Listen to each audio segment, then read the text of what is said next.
This is page 299.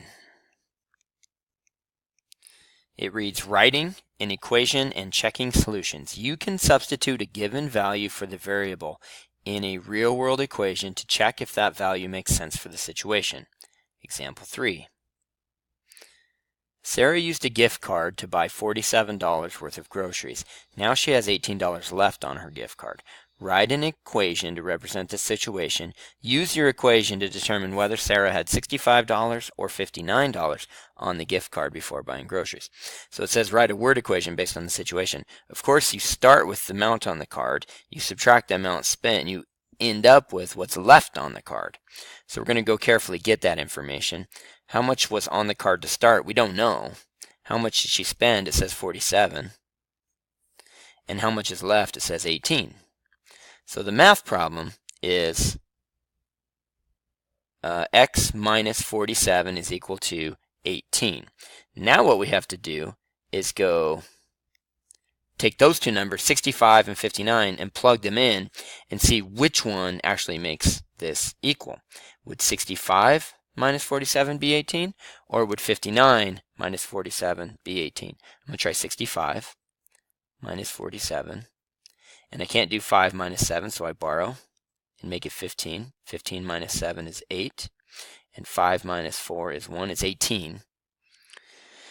So the answer is, and I'm going to go ahead and actually read. We're on step 3 here. It says substitute. We just did this. It says substitute 65 and 59 for x to see which equation is true. If you do 65 minus 47, you get 18. That's true. The solution was 18. The amount on Sarah's gift card before she got the groceries was 65. I don't need to try 59. If I did try 59, it wouldn't be equal to 18. Because if 65 minus 47 is 18, that means 59 minus 47 can't be 18.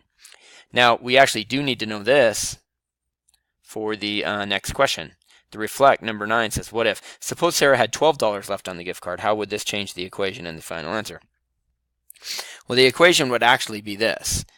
We don't know how much is on the gift card, but she spent 47. And instead of having 18 at the end, it says we're changing it to 12. Now, how would it change the final answer? Well, the answer then would be 59. She had 59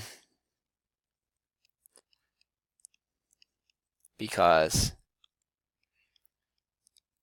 59 minus 47, and we already know this. We did it right here. 59 minus 47 is 12.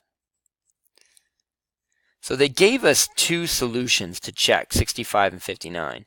And when she had $18 left on the gift card, the solution was 65. She had $65 to start. But when they changed it at the end, they changed the question, and they said, and let's pretend that she ended with $12 on the card. Well, then that means it changed the amount on the gift card to begin with, so it changed to 59. We're going to practice this same skill here at the bottom on number 10. Let's go ahead and check this out. All right, number 10, read it along with me. I'm going to make a whiteboard here. We're going to read it, and then we're going to check it out, okay? All right. On Saturday morning, Owen earned $24. By the end of the afternoon, he had earned a total of $62. Write an equation to represent the situation and determine whether Owen earned $38 or $31 on Saturday afternoon. I'm going to do my work on a whiteboard, and then I'm going to record my actual answer on the line, just like you should do. And this question will be, number 10 is going to be on the checkup. So make sure that you do a good job recording your answer.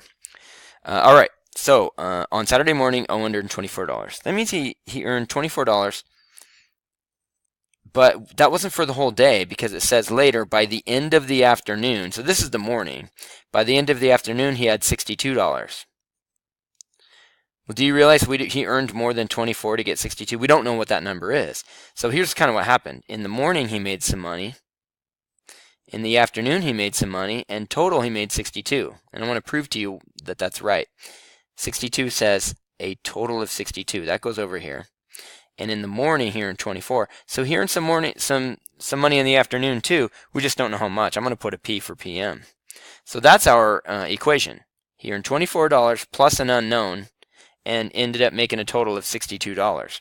So we're supposed to do two things here. We're supposed to write an equation, and your equation could look like this. 24 plus P equals 62. Now, if you don't want to use P, that's fine. You don't have to. You could choose X or Y or something like that. Or O. Actually, O is a bad one because it looks like a 0. There's a second thing we're supposed to do here, though. We're supposed to determine if he made $38 in the afternoon or $31 in the afternoon. So simply put, we need to take P out and replace it with 38 or 31. One of those statements is going to make it true. I suspect it's not 31 because that's an odd number, and an odd number added to an even number will make an odd. So I'm going to try 38. So simply put, I'm going to do 24 plus 38, and if it's equal to 32, then I know 38 was the correct solution. 4 plus 8 is 12. 3 plus 2 is 5, plus 1 is 6, you get 62. That's what it's supposed to be. The answer is $38. He made $38 in the afternoon. All right, great job. You are done with page 299.